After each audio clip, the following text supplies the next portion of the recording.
Olá, bem-vindos a mais um vídeo da disciplina de Paradigmas de Programação. Nesse vídeo eu vou mostrar para vocês um componente bastante interessante do Swing, que é o JTable, né? O JTable ele é aquele componente responsável por mostrar dados, né, na interface gráfica, e ele tem uma arquitetura bastante interessante, né, que é muito próximo daquele conceito de MVC, onde o JTable seria a parte de visualização, né, e teremos aqui uma Table Model que ela faz o papel um pouco de modelo, mas um pouco também de controle. Como que funciona isso? O JTable ele está relacionado diretamente com uma Table Model. Então o JTable possui uma Table Model. Essa Table Model é uma interface, né? Então ele só reconhece essa interface e que tem alguns métodos que ele precisa.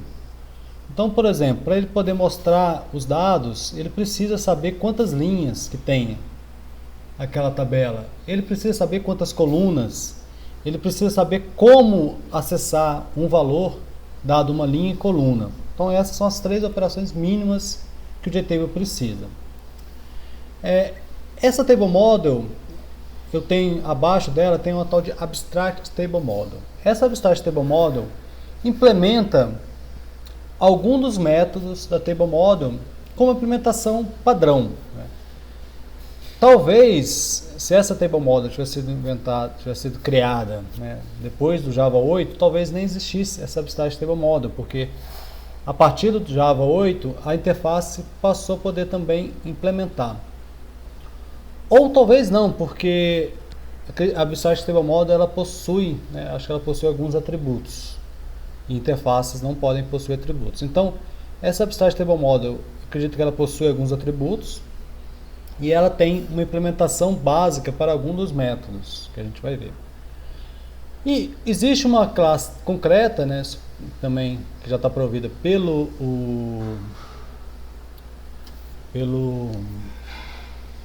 Swing, né, que é a Default Table Model. Essa Default Table Model, como que ela funciona? É quando a gente quer utilizar, né, um array, por exemplo, como dados, né? Então, ela funciona quando a gente quer representar um dado estático. Então, como que a gente pode instanciar? Então, a gente define uma Default Table Model passando uma matriz de dados, né, aqui com algumas strings, um inteiro, e um array com o nome das colunas. E a partir dessas duas informações, né, ela consegue construir essa tabela e aí a gente pode passar ela para um construtor. Uma outra opção seria, de modo, a gente poderia aqui, ao invés de instanciar um Default Table Model primeiro, poderíamos ter passado direto para o construtor do JTable os atributos data e colunas, né? Talvez aqui o nome melhor teria sido dados, né? Já que eu estou em português, ali colunas, dados e colunas, né? Porque lá dentro desse construtor ele vai instanciar um Default Table Model e passar para o JTable, ok? Mas essa abordagem era ruim por quê? Essa abordagem é ruim porque aquele dado ele é muito estático. Quando a gente está ligado a uma fonte de dados, como um banco de dados ou um servidor REST, é interessante que a gente consiga atualizar essa informação de forma muito mais versátil, inclusive podendo alterar os dados dessa tabela. E é isso, né, que a gente vai fazer aqui. Aí vocês podem depois seguir esse tutorialzinho nesses slides, ele é bem passo a passo, né, de forma bastante tranquila, né. Então a gente vai pegar o nosso código. Então, nós estamos aqui com o código que a gente trabalhou em outro momento, na sala de aula. A gente tem apenas aqui uma classe contato, uma entidade, e uma classe aqui, o DAO, né, o repositório, onde estão nossos dados. Então ela é responsável por adicionar, que é o código que a gente implementou, e recuperar os dados do banco de dados.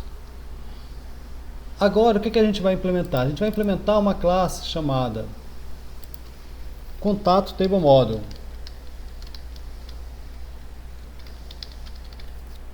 Essa classe Contato Table Model, ela vai implementar aquela Abstract Table Model. Então, ao invés de a gente usar aquela Default Table Model, a gente vai usar a Contato Table Model.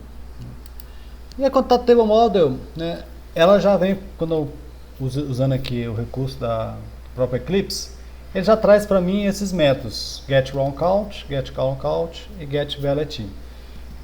Esses métodos, eles são abstratos, né, na classe Abstract Table Model. Então, se eu quero que essa classe seja concreta, né, e eu quero isso, eu preciso sobrescrever pelo menos esses 3 métodos. E a gente vai ver como que a gente vai sobrescrever esses métodos. Mas aqui eu vou deixar alguns valores fixos aqui.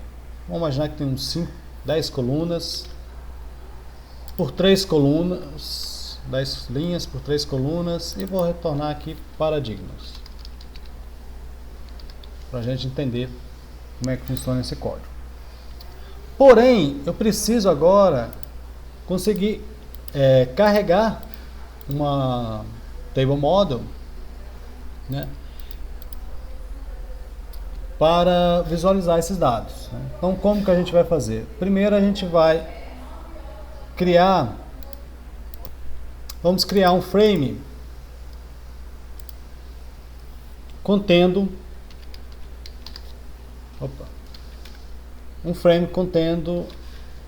essa table. Então, vou chamar de frame table. E ela vai estender quem? Ela vai estender um JFrame.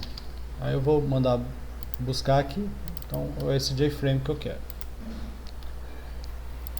Então, o que eu vou implementar aqui? Vou implementar o construtor dela.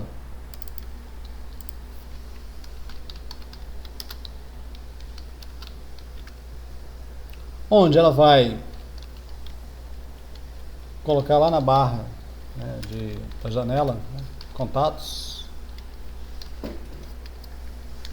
E aqui eu vou precisar de trabalhar com um Table Model, né? Então eu vou criar um contato Table Model, que é aquela classe que a gente acabou de implementar. Table Model é igual a new contato Table Model. Com o contato Table Model eu posso agora instanciar uma JTable.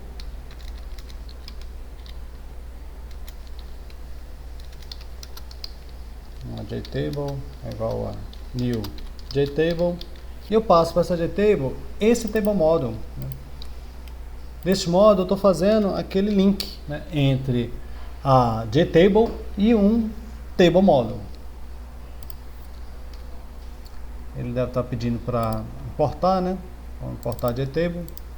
E aí eu poderia adicionar na minha interface gráfica essa table, essa JTable,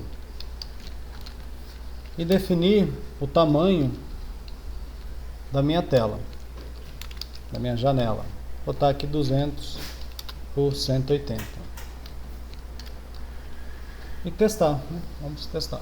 Salvar aqui.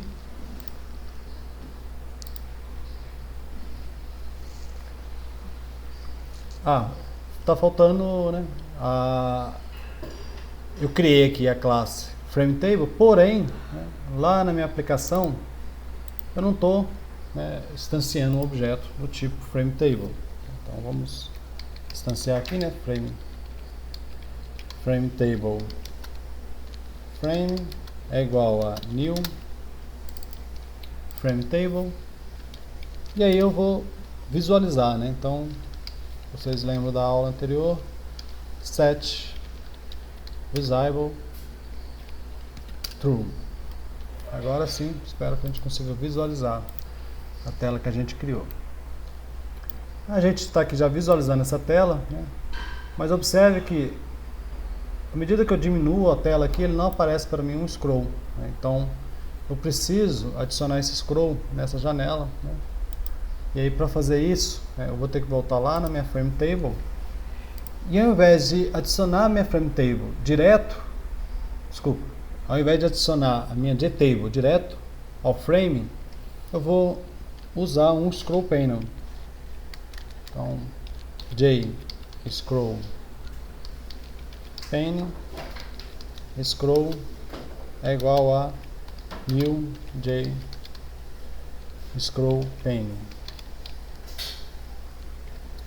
E aí o scroll ele tem um método chamado setView portView. Eu vou passar, já estava lá, né, a table para lá, e eu vou adicionar ao frame não o JTable, mas sim o scroll. Vou agora tentar executar. Agora já temos aqui o scroll, né? Então se eu diminuo o scroll já aparece também aqui o nome das colunas. Por padrão, a implementação que está trazendo A, B e C, a gente vai melhorar isso. E a informação que está aqui é sempre paradigmas, né? Então, como que funciona esse componente frame table? Para ele montar essa tabela, ele precisa saber a quantidade de colunas, né? Vocês lembram que lá vamos voltar aqui no contato table model. Na contato table model a gente está retornando 3. Então, são as 3 colunas.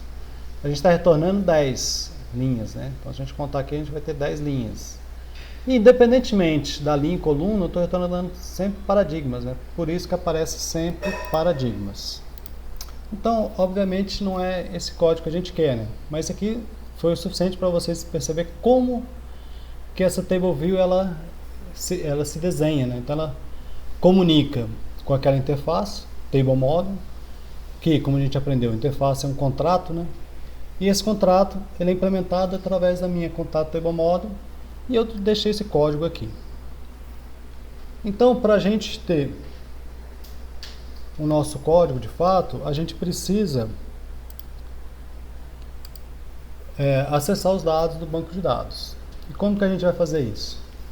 A gente precisa que a Abstract Table Model conheça a nossa classe contato DAO. Então a gente tem que fazer essa ligação entre a classe contato Table Model e a classe DAO. Então uma contato Table Model possui um contato DAO. E essa ligação vai ocorrer em que momento? No momento que eu instanciar um objeto do tipo contato table model. Então, this.DAO recebe um DAO que vai ser passado aqui como argumento do construtor. Quando eu carrego essa informação, que eu acesso esse DAO, eu posso usar agora o DAO para recuperar os dados. O DAO retorna o quê? Uma lista de contatos. Então, eu vou ter que... E como a gente vai usar esses contatos em outros métodos, eu vou declarar essa lista de contato aqui. Contatos. Então, vou ter que importar aqui o list. E aí, está resolvido. Eu vou também precisar de uma lista que vai ter o nome das colunas. Vou chamar ela de colunas. E essas colunas eu vou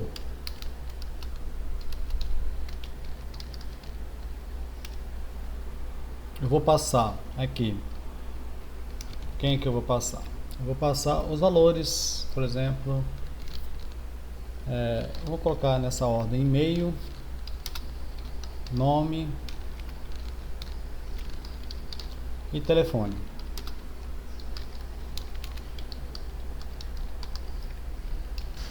Então eu vou passar nesta ordem aqui. Agora eu posso implementar esses métodos, né? Então, para saber quantas colunas que eu tenho, eu posso usar a lista de colunas. A lista de colunas tem o método size, que retorna quantas colunas tem, que é a quantidade, né? Round count vai depender de quem? Vai depender da minha lista de contatos. Contatos.size. E aí eu preciso implementar o getValue getValueID. O getValueID eu preciso, vamos apagar esse to-do aqui, né? Já implementamos.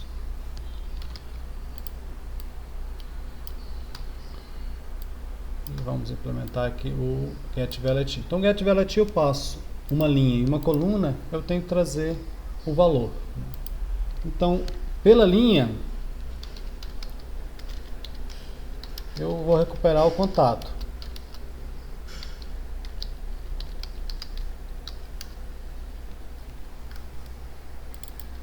Eu vou usar o raw index. Agora, para conseguir recuperar o dado, eu vou ter que precisar da coluna, né?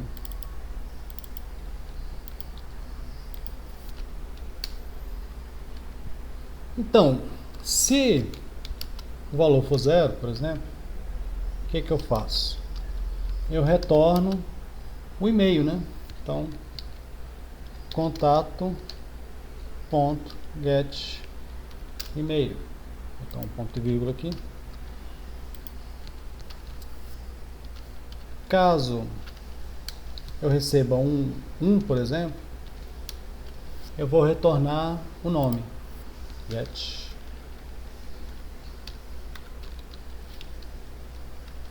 nome.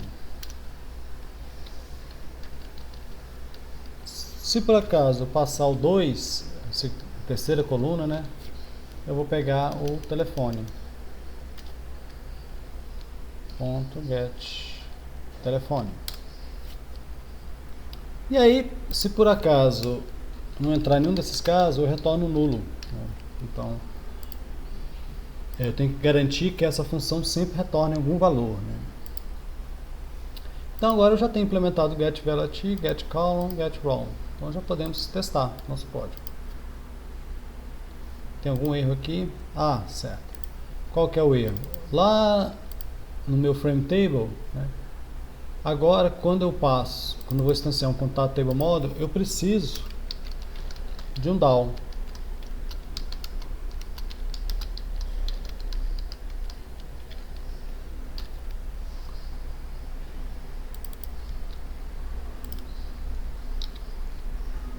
Deixa eu botar assim. Então agora eu instanciei aqui um novo DAO, um DAO e passei para o contato table model. Então vamos ver se agora vai funcionar. Ok, já tenho aqui as informações lá do banco de dados. Eu tenho Maria repetido várias vezes lá, mas está lá mesmo, é o esperado. Mas observe que o nome das colunas está A, B e C, né? Por que está A, B e C? Porque para construir também essa tabela, o TableView precisa saber o nome das colunas. E aí, como a gente tem aquele Abstract Table Model, o Abstract Table Model implementa algumas coisas, como eu disse para vocês. E uma dessas coisas é implementar um método chamado getColumnName. E a implementação padrão dele é gerar nomes, usar letras do alfabeto, no estilo do Excel, né? Mas a gente pode sobrescrever, né? Vamos lá. Então a gente vai aqui, Source, Override Implement Métodos, a gente vai sobrescrever quem agora? A gente vai sobrescrever o getColumnName. E o getColumnName, ele recebe um index, né, da coluna e retorna o nome daquela coluna. Então a gente vai usar esse column e a gente tem uma lista, né, colunas.get, e aí a gente passa esse índice. Vamos testar. Agora já tem lá e-mail, nome, telefone. Então essas informações ele está pegando desta lista de colunas, não é informação do banco de dados. Então lá no banco de dados, por exemplo, o nome poderia estar diferente, poderia estar em inglês, né? Mas ele está pegando desta coluna aqui. Ok, né? Então o próximo passo agora é, e se eu quisesse, por exemplo, editar uma informação que está lá no banco de dados, né? O programador poderia dar uma olhada aqui, ele descobrir que tem, por exemplo, esse método chamado isCellEditable, né? O que esse cara faz? Ele retorna um valor booleano, né, um valor lógico, dado uma linha e coluna. Então eu posso liberar uma célula específica, né, ou travar uma célula específica. Eu posso dizer, olha, a célula, por exemplo, com e-mail, eu não quero que a pessoa altere. A pessoa pode alterar o nome e o telefone. O e-mail, eu sei que é a coluna 0, né? Então, o que eu faço aqui? Return column index é diferente de 0. Então,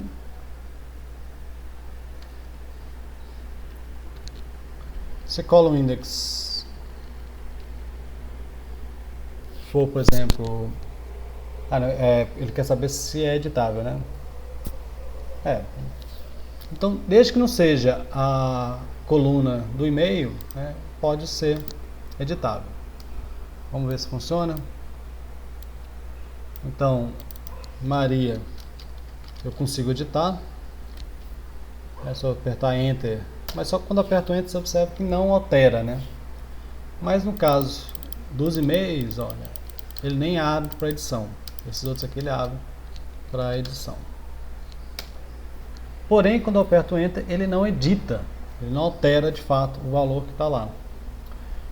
Por que isso? Porque ele está refletindo exatamente essa minha lista de contatos.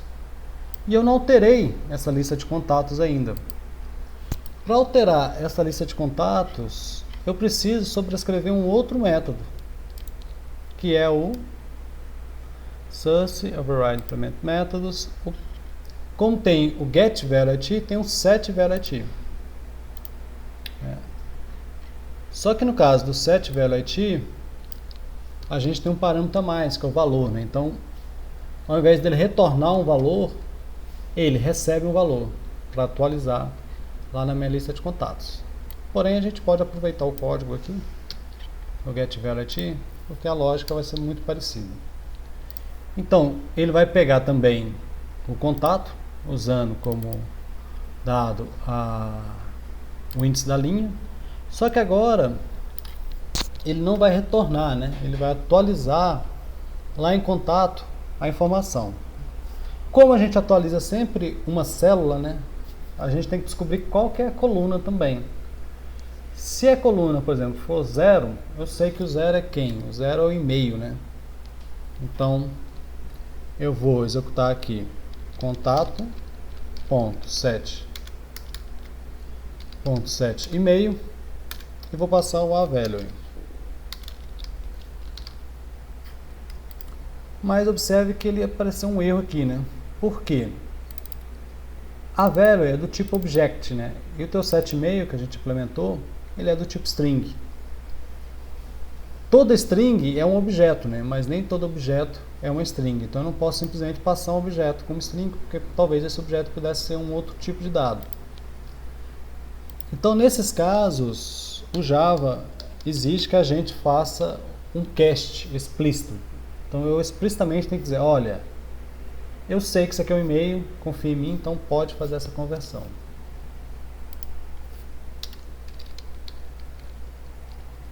Ele está reclamando aqui ainda de que... evaluate. Está escrito errado aqui também, né? Evaluate.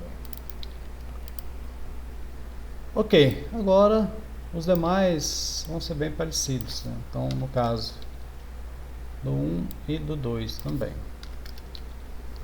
Porém, aqui no 1 eu vou estar mudando o nome, né? .set nome. E aqui no 2, né, na terceira coluna, é o telefone, set telefone. Ok. Então agora eu vou executar. Eu posso mudar aqui o e-mail, não posso, o nome eu posso, Maria José, Sérgio Costa. Vou mudar também um e-mail, o telefone, né, para ver se está tudo ok. E o telefone também. Observe que agora tem um efeito aqui, né, alterou. Porém, ao carregar do banco de dados, continua ainda a mesma informação, porque no momento da inicialização ele vai carregar do banco de dados. E observe que a gente não fez nenhum update no banco de dados, não teve uma atualização. Então a gente precisa fazer esse passo, ok? E aí, esse segundo passo, eu vou gravar um outro vídeo para a gente dar continuidade a essa tarefa.